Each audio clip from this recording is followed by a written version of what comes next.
Hello everyone, and welcome back to another Railroader Mod Showcase. We're here on the Red Marble and Western, and if you had joined us last time, we had done some switching up at Alarka. The main freight train that's been hitting by the price out as far as Lunk Junction, and then the steam engines had a little problem. So we're putting them aside and instead checking out the brand new, it's a beta mod of the EMD GP-11, the Paducah rebuild, which is featured over on Nexus Mods. The link for this mod is down in the video description. It was made by ETAP, so go check that out now if you want to learn a little bit more about it. Just as a quick overview of what this engine actually is, this is still a beta, so no cab currently, no ability to be inside the cab, and they're still working on a few things. But this is based off of the real 4-axle diesel locomotive that were rebuilt by the Illinois Central's Paducah shops. Similar in appearance to the GP-8 and GP-10s. We can take a little bit of a look here as we go down the model. You see the cab here. It's got the horn on top. We've got ditch lights at the front, but the only working set right now is the front headlight. The bell's mounted off here on the side. And I don't believe we have the ability to actually open a side panel on this. I know some of the diesels do, because again, this is just a work-in-progress mod. A little bit of history on these things. The Illinois Central Railroad began the GP-11 rebuilding program in 1978. They were all rebuilt from EMD GP-7s, GP-9, or GP-18 parts. The main features were an angled cab, exterior paper air filter, new air intake for the traction motors, which you can see up top there, and 4 exhaust stacks. And initially, apparently, they had internally -2 solid-state electrical equipment, and 54 of these were made. So in our little world here, let's just say the Red Marble and Western got 2 of them as a trial run after the Illinois Central decided they didn't want them anymore. They were built basically between April of 1978 to 1981. 54 of them were made, and I think there's a handful of them that are still around today. So with that said, we're going to go ahead and get this train going. We've got a 43-car train. Most of it's heading over to Andrews, but we do have some stuff that we can drop off over at Almond, and then we have some stuff, looks like at Nantahala. So we'll probably take this train down to Nantahala, test it out, see how it works, see how it sounds. It's got some custom sounds. It uses Beeman's GP-38 mod in order to function as intended. So with that said, we're going to have our little guy, because you can't really do much here. Just going to have him climb aboard right there. That's a perfect spot. Let's go ahead and see how these things operate.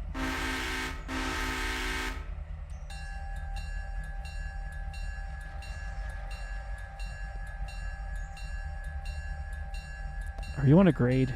You might be on a grade. These are MU'd, so they should be working together. There we go.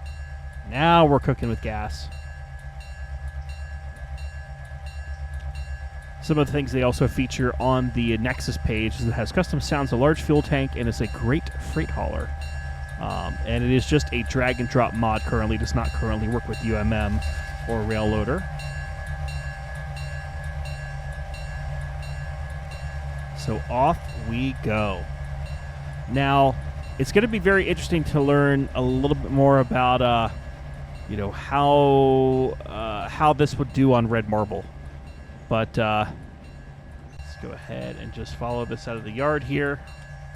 Our next stop is going to be Almond, where we're going to drop off a couple of cars that are near the center of the train. And you can see way at the back, we do have our Red Marble and Western caboose just coming off the Alarka branch.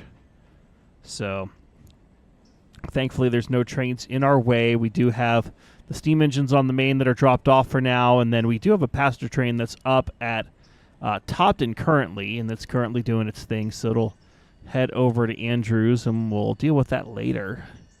And oh my gosh, we have a lot of stuff apparently at Andrews that awaits us when we get down there. And do we have anything at the other interchange just for giggles? Looks like we do, but they're very limited. Okay. So with that said, let's just go down the line here. as I said, according to the great scholar Wikipedia, 54 of these remanufactured locomotives were built from April 1978 to 1981. The first prototype unit of this model was 8301.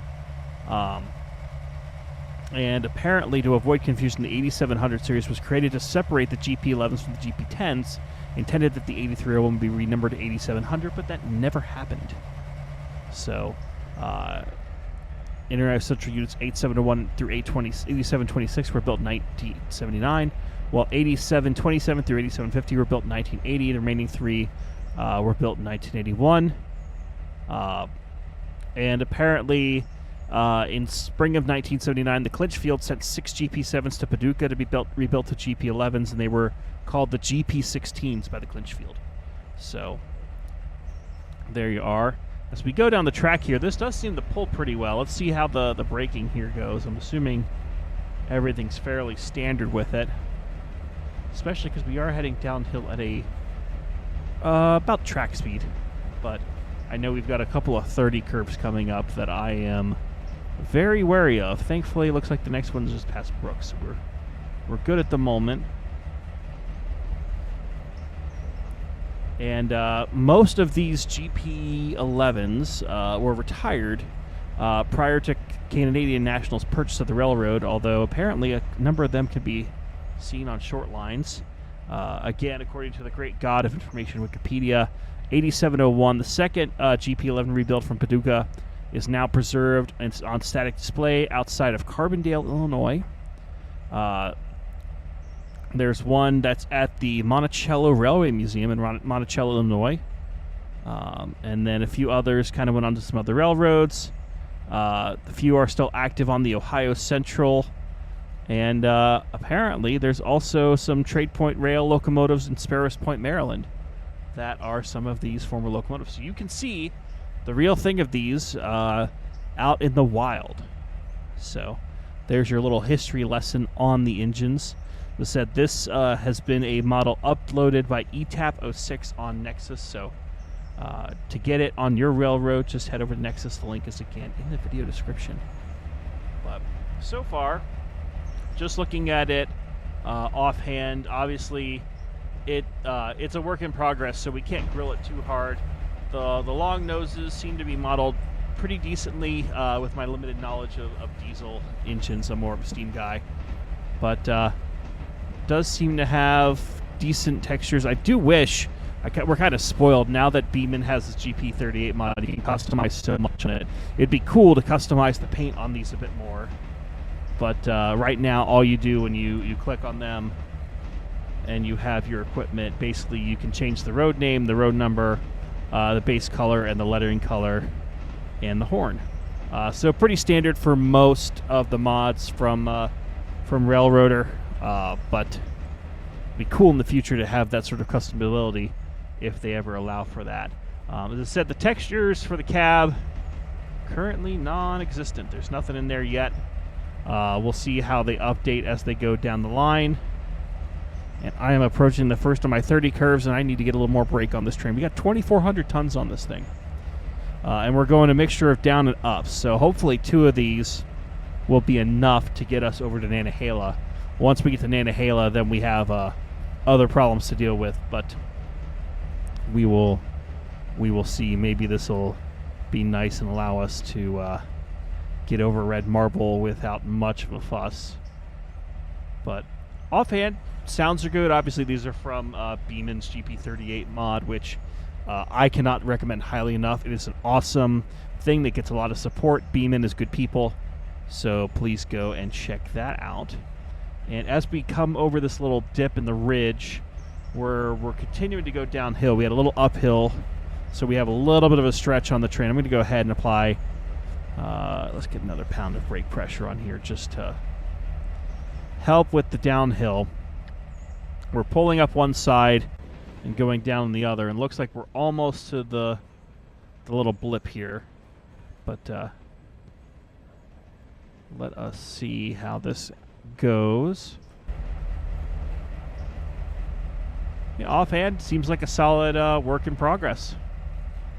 So with that sort of thing out of the way, let's go ahead and just enjoy running this engine a bit. I imagine a lot of people will want to use this as a road locomotive, especially climbing any of the hills or doing long distance stuff, especially if you're more of a diesel guy or gal or anything like that. But seems pretty steady in what it has. And our caboose here at the very end. Yeah, we're going downhill. We've got Fontana Lake coming up next to us here, and obviously we'll be crossing it sooner rather than later.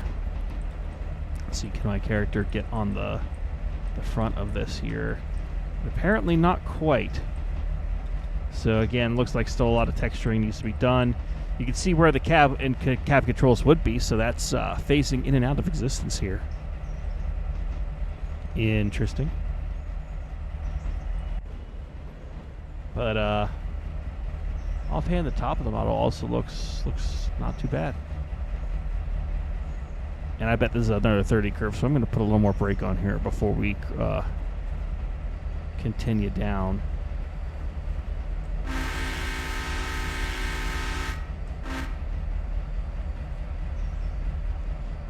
Okay.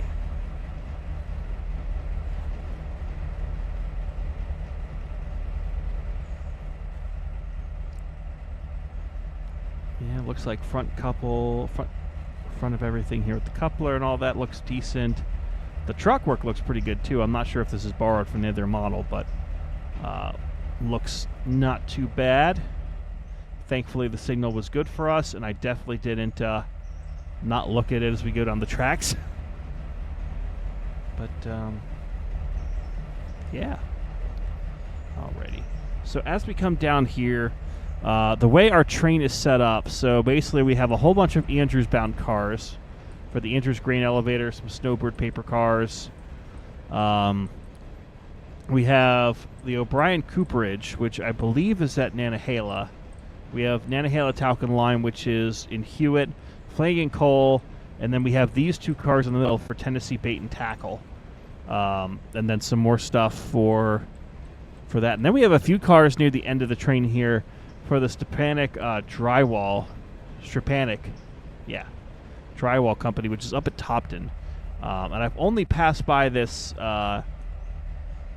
that mod location once, so this will be our first opportunity to really check it out and see how that is. Probably won't get there in this video, but we'll definitely switch out to Almond and then make the run. Most likely we'll take care of Hewitt and drop off stuff down at Nantahala. And you can see, based on some previous operating stuff, we do have some cars already situated down at Nantahala. Actually, what the heck is over here? What is that? Oh, we have cars that are ready to go back to interchange. Fantastic. We got plenty of others that are still doing the thing. And where did we leave those engines from before? We'll deal with that when we get there. But it looks like the engines are out of the way. There's the GP-38s. It looks like an RS1, so we're good there. But we're not looking at that. We're looking at the GP-11s today. So just casually continue down here.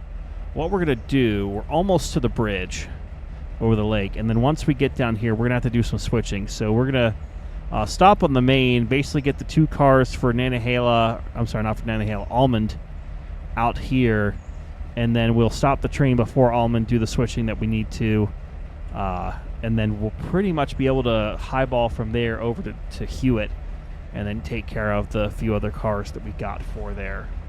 So with that, looks like we're coming up on the lake, so let's go ahead and blow for the bridge coming up here.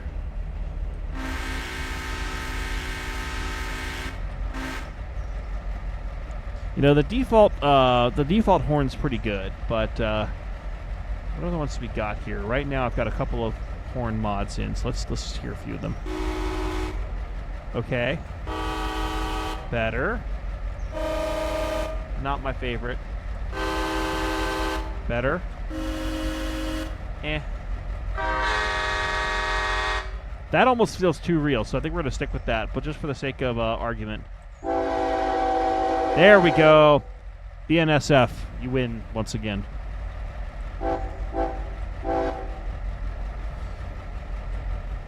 So let's go ahead. We'll start slowing down a little bit here. We do have a fairly decent-sized passing siding here. So what we'll do is we'll end up dropping off those two cars as we come in, push back, and then grab them to then do the switching that we need. And those are located, as we said, almost in the dead center of the train. So hopefully we're able to slow down in enough time to warrant that. Okay, there's the first two. So we have Tennessee Bait and Tackle. We also have Swain County Lumber. So anywhere in there, let's go ahead and put another 5 pounds of brake on so we can come to a nice, slow, controlled stop. Again, when we're dealing with this much weight, you know, a 43-car train is decent, especially when it's 2,400 tons. Especially because a lot of these are loaded. So, alrighty, come on. We'll bring it to a nice, easy, slow crawl to a stop. Come on. You can do it. Alrighty. Gonna go ahead and put 20 pounds of brake on. And I'm not going to bother with the hand brakes to leave that because we got enough brake on. So hopefully that doesn't start rolling away. But we'll go ahead and drop off these two cars on the siding here. And I know some of you are probably screaming, but Ragtimer, you could do that at the other siding at Almond. Well, I wanted to do that here because that's what I decided. So there. Alrighty. So nice and gently, we'll go ahead and move through the little interlocking switches here. That'll also allow us to get rid of that one random car in the center, I guess, so we can then have all the Flanagan Cole stuff together, which will be mucho bueno. And oh, look, the stuff at the front of the train's only almost 14,000 or 1,400 pounds, so we have such an improvement on the first half of the train. It's definitely a heavy one. Thankfully, we're heading a mix of downhill and uphill. But, yeah. Okay, let's go ahead. Now then pass the switch. We're going to do the Cool Kids Club thing of kicking these cars back. Let the brakes recharge. And are the brakes off? There they go. So give it the beans! And are these things working? Hell yeah, they're working. Okay. Let's go ahead. Stop that. Go ahead, put the handbrake on for those. Alrighty, so Tennessee Bait and Tackle. Let's just double check while we're moving forward here. Tennessee Bait and Tackle is one of these two. And that's there, so we have to pull that in. And then Swain County Lumber just goes there. Okay. So I think I see how we're going to do this. And I believe, yeah, we're clear of the switch. So what we'll end up having to do is basically we're going to put these on the nose, shove these in, pull this back, and kind of just Dutch drop it in. And then we'll go ahead and push the Swain County Lumber. We'll probably kick that one into place. And then we'll be good to go. So let's just go ahead and get this going here.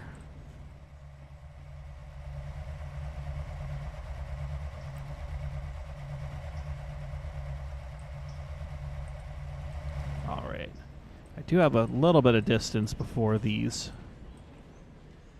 cars, so we should be safe to back up a fair distance with them.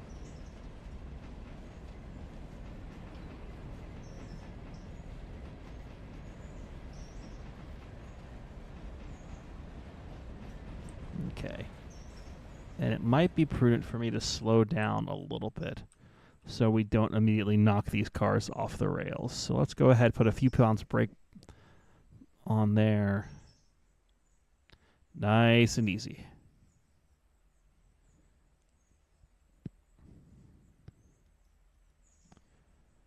Okay, I would rather us be about 5 to 6, so looks like we're getting there.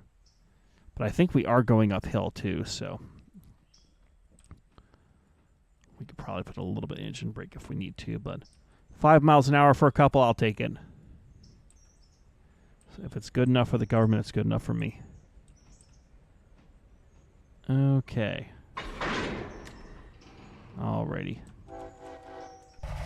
Let's go ahead and load these puppies up.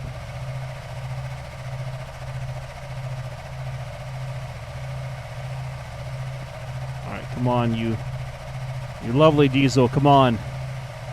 You can do it!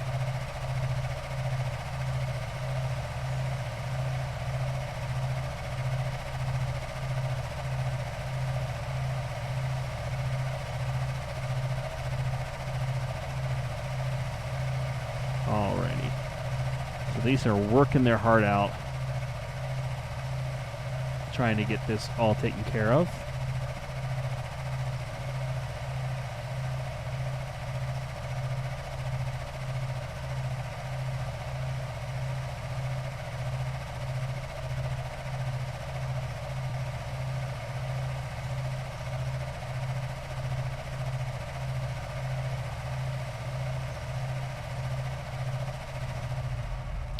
We'll let this coast uphill a little bit. It's definitely smoking a decent amount as it's backing up. Definitely put a load on it. We'll see what happens when we start coasting back through the switch to get those couple of cars. It does feel weird looking in and just seeing nothing. But this also has pretty decent fuel capacity. I think it's, I don't know if it's 3,000 gallons, or it might just be 2,600, but we've barely used any fuel. Yeah, I think it's 2,600 because we've barely used any fuel coming down here.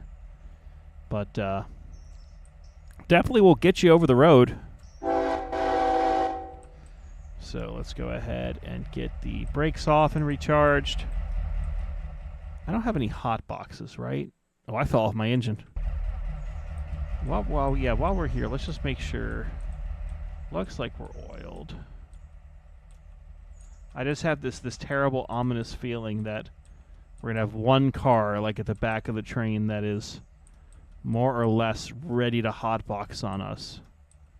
But it looks like we were smart when we did this.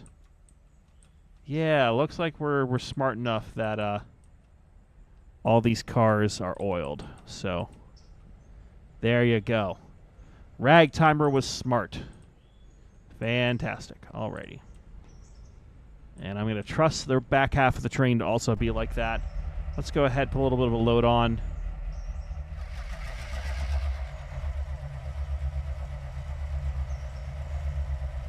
And we did throw that switch, right? Okay.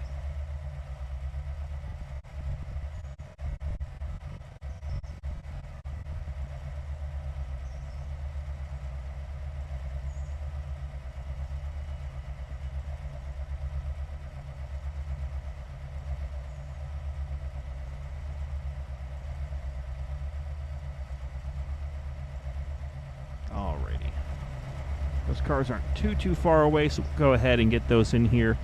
Offhand, these seem to be pretty powerful, which, again, is hopefully the point of having diesels that can do long-haul trains like this. But, yeah. All right, let's get these coupled up and push these into the siding here at Almond.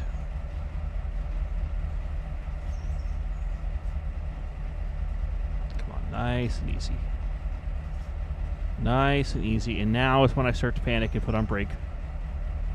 Now is when I panic and start to put on more brake. I poorly planned for this. We're slowing down. We're slowing down. We may be good. We may be good. Yeah. Perfect coupling speed.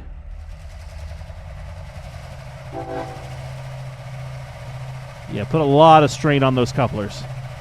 Definitely not hurting anything by doing it that way. The boys back at the shop will not like me at all. Okay. Handbrake is off.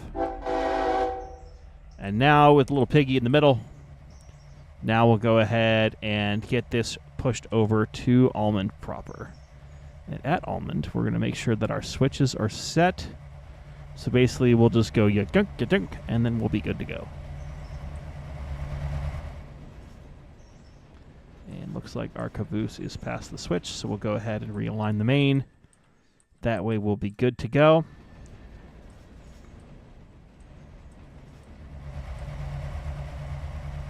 And you can see the station off in the distance here, so we'll get over to there.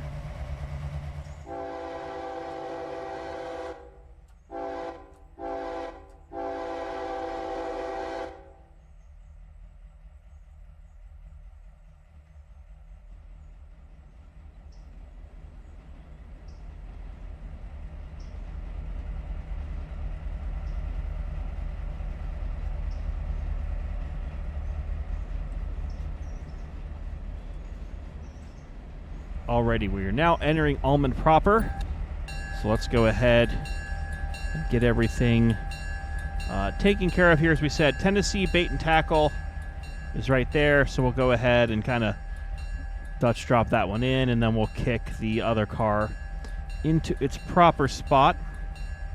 And of course, we're going to do that with the heavy train behind us. So, you know, definitely doing this the smart way. As is what always happens here on the Red Marble and Western, a division of the Suffer and Southern. So, alrighty. So we'll just nice and slowly coast on in.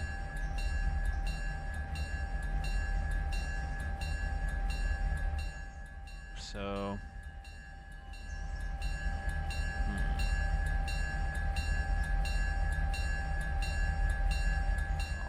go ahead, get some brake on. And just like we planned it. So let's go ahead. Cut that off. And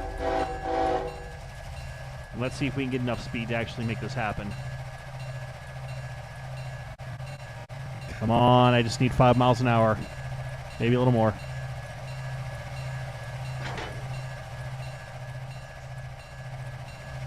Go. Go, go, go. Go, go, go. Go, go. Yeah! I'm the greatest. I did the thing. Alrighty. And let's just make sure that we put that on. Recharge the air. And then as they do in the old country, we're going to do the same thing where we're going to go ahead and push this puppy out of the way. So give me a little more juice, please. A little more juice.